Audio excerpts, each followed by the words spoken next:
रसोई के अंदर गैसीय चूल्हा होना चाहिए। उस घर के अंदर रहने वाले किसान के अकाउंट के में साल का 6,000 रुपया बीज के लिए होना चाहिए, उसको फ्री राशन मिलना चाहिए। ये एक अंत्योदय का एक हमारा जो एक मिशन है और इस मिशन को माननीय प्रधानमंत्री नरेंद्र भाई मोदी जी ने पूरा किया। मैं आपसे ही पूछना चाहूंगा, क्या यहाँ पर पक्के घर बने के नहीं बने?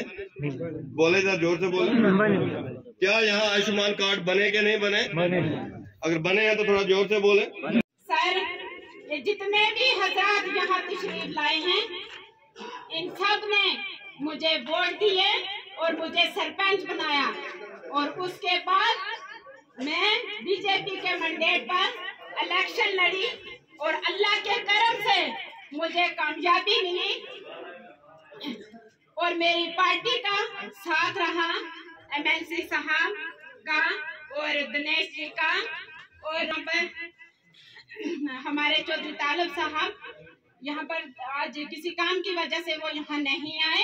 मैं उनकी बेहद शुक्रगुजार हूँ, उनका सपोर्ट रहा और मैंने भी पूरी कोशिश की कि मैं अपने गरीब लोगों की खिदमत कर सकूं।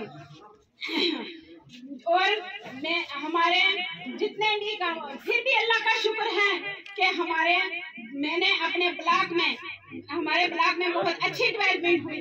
आप सब जानते हैं कि जब हमारे इलेक्शन हुए उसके बाद कोविड ने दस्तक दिया, कोविड में हमारा कितना बड़ा नुकसान हुआ, फिर भी अल्लाह का शुक्र है कि हमारे अच्छे काम हुए।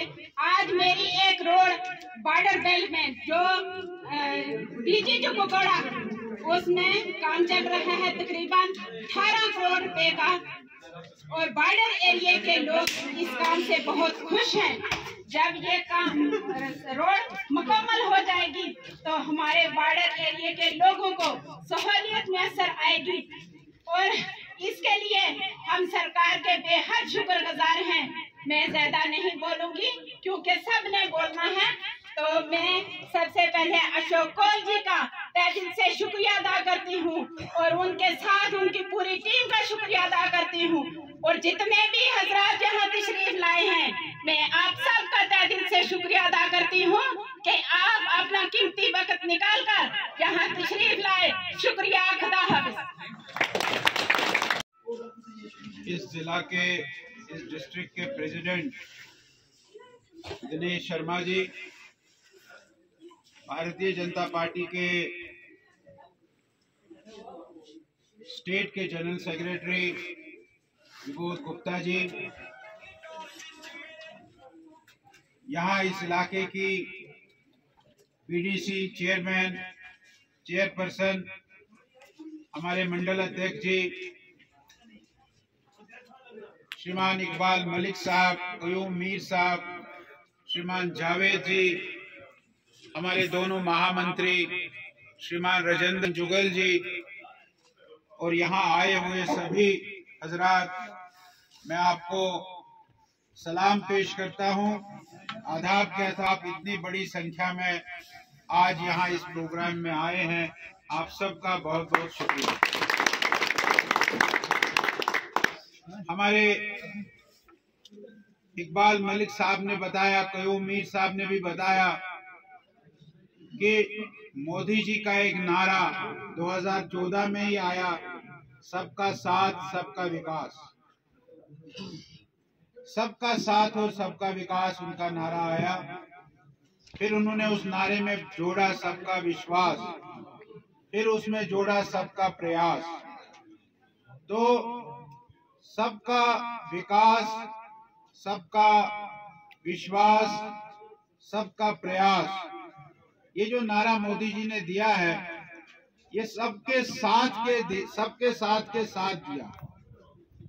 मोदी जी 2014 में देश के प्रधानमंत्री बने तो उन्होंने सबसे पहले, मुझे याद है, एक नारा दिया कि मेरी सरकार ये मजदूरों के लिए ये किसानों के लिए, ये गांव वालों के लिए, ये महिलाओं के लिए। मोदी जी ने कहा कि मैं ना खाऊंगा न मैं खाने दूंगा। इसी जम्मू कश्मीर की धरती पर करगिल में उन्होंने ये नारा दिया था, न मैं खाऊंगा न मैं खाने दूंगा। ऐसे नरेंद्र मोदी जी 2014 में हमारे देश के प्रधानमंत्री बने। उससे पहले भी अटल बिहारी वाजपेयी जी हमारे देश के प्रधानमंत्री, पहले 13 दिन के लिए, फिर 13 महीने के लिए, फिर 4.5 साल वो हमारे देश के प्रधानमंत्री रहे। उस समय से लेकर, लेकिन बीच में 10 साल 2004 से लेकर 2014 तक जो सरकार रही,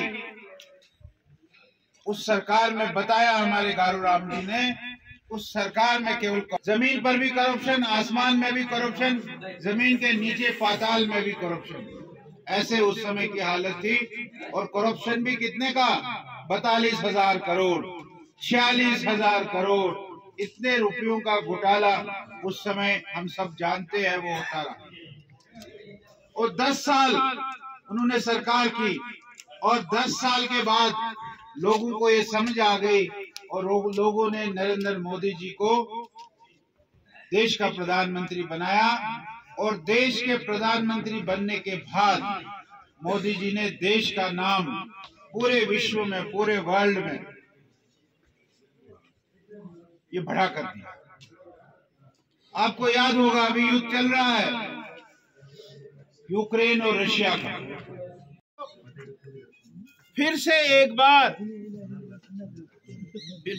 क्या, मोदी सरकार, फिर से एक बार मोदी सरकार, फिर से एक बार मोदी सरकार, फिर से एक बार मोदी सरकार, हाँ, फिर से एक बार मोदी सरकार, फिर से एक बार मोदी सरकार। 2024 में जो चुनाव होने वाला है, उस चुनाव में फिर से एक बार मोदी सरकार।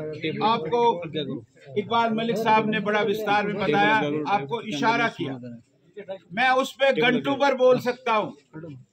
मैंने 2014 में सरकार बनाई, सरकार बनवाई, पीडीपी और बीजेपी की सरकार बनवाई।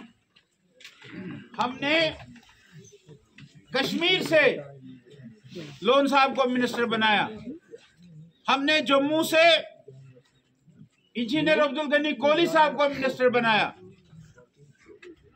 हमारे में कोई हिंदू मुसलमान की बात नहीं है। उस दृष्टि से मैं उस बात को दोबारा आपके सामने नहीं रखूंगा, लेकिन हम सब हिंदू मुसलमान सिख ईसाई हम सब आपस में हैं भाई भाई। ये मामला चलकर, और सरकार मोदी जी की सरकार आज देश में तरक्की की ओर ले जा रही है, देश को विश्व गुरु बनाने जा रही है देश को। ये हम विचार करेंगे, ऐसा हम सब के सामने बात होगी, ऐसा मेरा मानना है। हम फिर से एक बार मोदी सरकार का जो हमने नारा दिया है, 2024 में अभी 5 महीने के बाद अप्रैल में चुनाव होगा। हम मजहब को एक साइड रखकर, ठीक है मजहब हमारा सबसे ऊपर है, उसको एक साइड नहीं रखा जा सकता है, लेकिन सरकार चलाने के लिए हम भारतीय जनता पार्टी और नरेंद्र मोदी जी को मैंडेट दे। और हम सबको ये